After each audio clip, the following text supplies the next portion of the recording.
안녕하세요. 병원 탐구생활의 강태규입니다.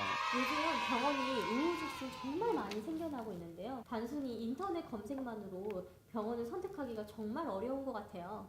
그래서 이제 병원에 대한 궁금증을 이렇게 모아서 저희가 병원 탐구생활이라고 이런 방식으로 병원에 대해서 좀 파헤쳐 볼 예정인데요. 오늘 그 첫 번째 시간으로 저희 병원에 원무과 모셨습니다. 네, 안녕하세요. 방병원에서 원무과를 담당하고 있는 정기석 대리라고 합니다. 국가는 진짜 맨날 바쁜 것 같아요. 네네. 대리님이랑 대화를 할 수가 없어요.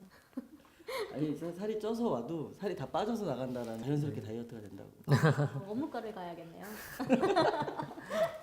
원무과 뭐 하는 곳이죠? 병원 내 그 환자와 관련된 그 행정 업무를 보는 곳이라고 생각하시면 되세요. 영수증을 보면 네. 너무 어려울 때가 있어요. 급여는 뭐고 비급여는 뭐고 뭐 청구비는 뭐고 도대체 저보고 얼마를 내라는 건지. 병원 계산하고 나시면은 계산서 그 영수증을 받으실 텐데요. 거기에는 되게 많은 정보도 있고, 그래서 뭐 급여, 비급여, 뭐 총금액 이렇게 되어 있는데요. 급여라는 건 뭐 쉽게 얘기하면 의료보험이 되는 부분을 얘기하는 거고요. 비급여라는 거는 나라에서 아직은 보험 처리가 안 되는. 네. 그리고 총 금액 같은 경우에는 환자가 내시는 진료 보고 나서 총 금액이라 생각하시면 되는데요. 사실 요걸 내시는 건 아니시고 총 금액까지 보실 필요는 없어요, 사실. 또 만약 의료보험이 없는 그 외국 분 아니면은 이제 보험비를 안 내 가지고 보험이 없는 분들은 사실 총 금액 요거를 또 보셔야 됩니다. 그럼 저희 실비보험을 청구를 하려고 하는데 네. 그러면 뭐 서류를 어떻게 준비를 좀 해야 돼요? 이제 실비 같은 경우에는 진료비를 내신 부분에 대해서 다시 청구해서 돌려받는 보험이기 때문에요. 기본적인 부분에선 영수증하고 상세 내역서가 필요합니다. 기타 서류가 더 필요할 수도 있는데요. 그거는 사실 보험사나 그 보험 상품에 따라서 필요 서류가 좀 다를 수 있어요. 그래서 보험사 쪽에다 먼저 연락을 하셔가지고 필요한 서류가 어떤 건지 확인하신 다음에 만약 이제 입원 환자 경우에는 퇴원 전에 미리 얘기를 해주시면 준비를 좀 해드릴 수 있죠. 병원에 갔는데 너무 화가 나는 일이 있는 거예요. 자제해야 되는데. 그러게요. 그래서 백화점 같은 데서 고객센터로 뛰어가면 되는데 어디로 가야 될까요? 사실 그런 민원 상담도 원무과에서 지금 담당을 하고 있습니다. 그래서 얘기를 좀 듣고 또 민원 상담을 통해서 어떤 좀 조치할 수 있는 방안이 있으면 거기에 대해서 또 부서 간에 또 얘기도 하고 해서 방법을 찾아보려고 노력을 하고 있습니다. 진단서하고 소견서하고 뭐 이렇게 다른 거예요? 전반적인 내용이 비슷할 수는 있어요. 이제 진단서 같은 경우에는 이제 의사가 환자를 보고 검사를 하거나 진료를 봤을 때 그 결과에 의한 이제 문서라고 생각하시면 돼요. 기본적으로 이제 인적사항하고 변명 그리고 이제 발병일, 진단일 그리고 향후 치료에 관련된 소견이 들어가죠. 대체적으로는 직장의 어떤 내용으로 이제 내신다거나 보험회사의 어떤 보험비를 청구하기 위해서 진단서를 많이 가져가세요. 이제 소견서 같은 경우에는 그 내용은 거의 비슷한데요. 특정한 어떤 의사 소견을 받을 때 사실 그 구체적으로 좀 내용이 들어가기 위해서 좀 발급되는 문서라 생각하시면 됩니다. 그래도 돈 받으려면 어쩔 수 없죠.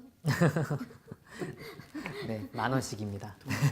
휴업급여와 요양급여의 차이점이 휴업급여라는 단어와 이제 요양급여라는 단어가 사실 산업재해에서 나오는 이야기예요. 일을 하다가 다친 환자분들, 그 산업재해를 당하신 분들이 서류를 올려서 산재가 등록이 되면 이제 받을 수 있는 어떤 그런 급여인데요. 사실 휴업급여라는 거는 이제 다쳐서 일을 못하는 동안에 쉽게 얘기하면 월급을 받아야 되는데 다쳐서 일을 못하기 때문에 월급을 못 받잖아요. 근로복지공단을 통해서 이제 휴업급여 신청을 하면은 임금 통상 임금의 약 70%를 받을 수가 있습니다.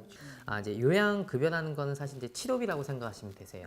그래서 그 환자분이 진료를 받았을 때 산재 그 근로복지공단으로 비용을 청구하기 때문에 특별하게 비급여 항목을 제외하고는 돈을 받지 않거든요. 그런 이제 진료비를 요양급여라고 생각하시면 되실 것 같아요. 교통사고가 났을 때 일단 몸이 아파서 병원에 뛰어가고 보거든요. 이후에 절차는 어떻게 해야 되나요? 그 교통사고 환자분들도 똑같은 일반 환자분들하고 똑같이 병원에 가셔서 접수를 하시면 되는데요.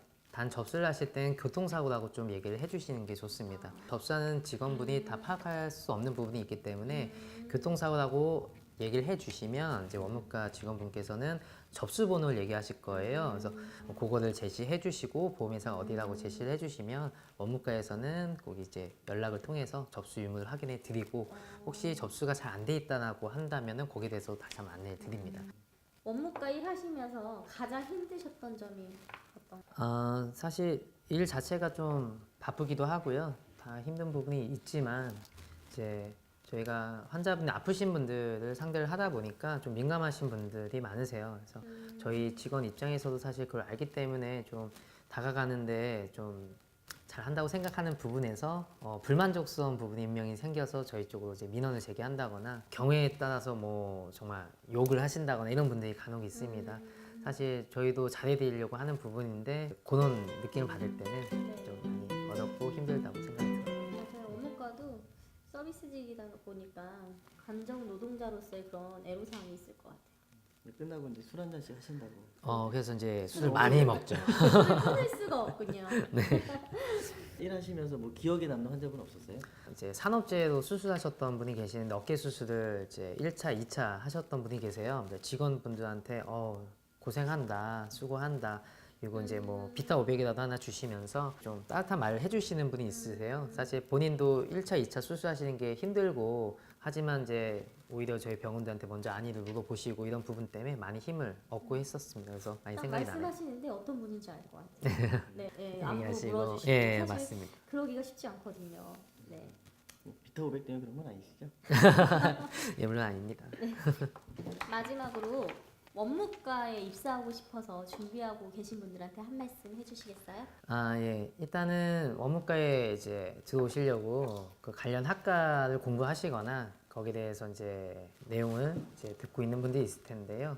사실 학과에 대한 공부도 중요하겠지만 그 아프신 환자분들을 대하다 보니까 기본적으로 좀 친절한 마인드를 좀 갖고 계셔야 될 것 같고 어떤 봉사 정신도 좀 있으면 좋을 것 같아요.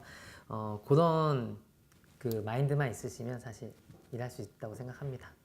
이제 처음 시작이라 좀 많이 부족할 수 있는데요. 예쁘게 봐주시고 구독과 좋아요도 많이 눌러주시고요.